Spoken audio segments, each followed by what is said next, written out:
Hi friends, இப்போ நான் சொல்ல போகிற அப்டேட்ஸ் மாதிரி இன்னும் நிறைய அப்டேட்ஸ் உங்களுக்கு தெரியும். என்னோடய சேனலை சப்ஸ்கிரைப் பண்ணிக்கோங்க.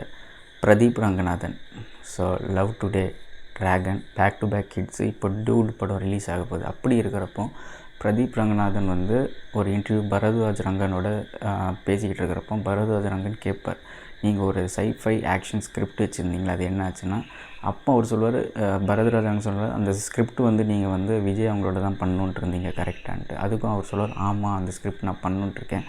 அப்போ பரத்வாஜ் ரங்கன் என்ன கேட்பார்னா, இது வந்து ஸ்கிரிப்ட் நீங்கள் எழுதி வச்சுருக்கீங்களா இல்லை தாட்ஸாக தான் இருக்குன்னா, அப்போ பிரதீப் ரங்கநாதன் என்ன சொல்கிறாங்கன்னா, இது ஒரு பவுண்டட் ஸ்கிரிப்ட்னா எல்லாமே ஓகே ஆகி அந்த ஃபில்ம் இண்டஸ்ட்ரிக்கு சப்மிட் பண்ணிடுவாங்க. இதுதான் அந்த ஒரு ஸ்கிரிப்ட்.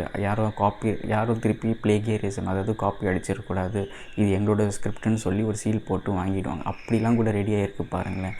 பட் இப்போ அண்ணா என்ன ஆயிடுச்சு, விஜய் அண்ணா இப்போது பாலிடிக்ஸ்குள்ளே போயிட்டுன்றனால இது வந்து அப்படியே ஹோலில் போயிடுச்சு, என் கனவில் போயிடுச்சு. கரெக்டாக. அதுக்கும் அவர் கேட்பார், நீங்கள் வேறு ஆக்டர் வச்சு பண்ணணுன்ட்ருக்கீங்களா? அதுக்கு பிரதீப் ரங்கநாதன் என்ன சொல்லுவார்னா, வேறு ஆக்டர் வச்சு பண்ணுறதாவே இல்லை, அப்படி பண்ணுறதா இருந்துச்சுன்னா நானே தான் பண்ணுவேன்ற மாதிரி.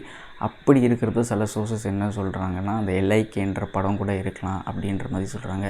ஸோ உங்களுக்கு ஏதாச்சும் தாட்ஸ் இருந்துச்சுன்னா கமெண்ட் செக்ஷனில் போடுங்க, அதை நான் பார்த்து